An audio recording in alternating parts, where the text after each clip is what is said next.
ఎన్టీఆర్ జిల్లా విజయవాడలోని విద్యుత్ కార్యాలయానికి వైసీపీ జిల్లా అధ్యక్షుడు దేవనేని అవినాష్ వెళ్లారు. పెంచిన కరెంటు ఛార్జీలను తక్షణమే తగ్గించాలని కోరుతూ వినతి పత్రాన్ని అందజేశారు. కూటమి ప్రభుత్వం అధికారంలోకి వచ్చిన తర్వాత విద్యుత్ ఛార్జీలు పెంచేసి ప్రజానికం నడ్డి విరుస్తుందని ఆయన మండిపడ్డారు. కూటమి ప్రభుత్వం అధికారంలోకి వచ్చిన తర్వాత సంక్షేమ అభివృద్ధి చేయకపోగా అక్రమ అరెస్టులకు పాల్పడడం సిగ్గుచేటన్నారు.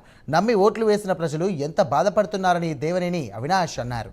రాబోయే రోజుల్లో వైసీపీ అధికారంలోకి రావడం తథ్యమని ఈ సందర్భంగా ఆయన తెలియజేశారు.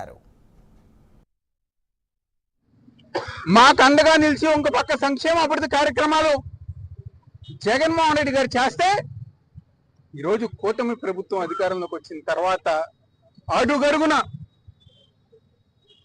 ప్రతి సందర్భంలోనూ మాకు అన్యాయం చేసుకుంటూ ఈరోజు కూటమి ప్రభుత్వం ముందుకు వెళ్తానని చెప్పిన సందర్భం.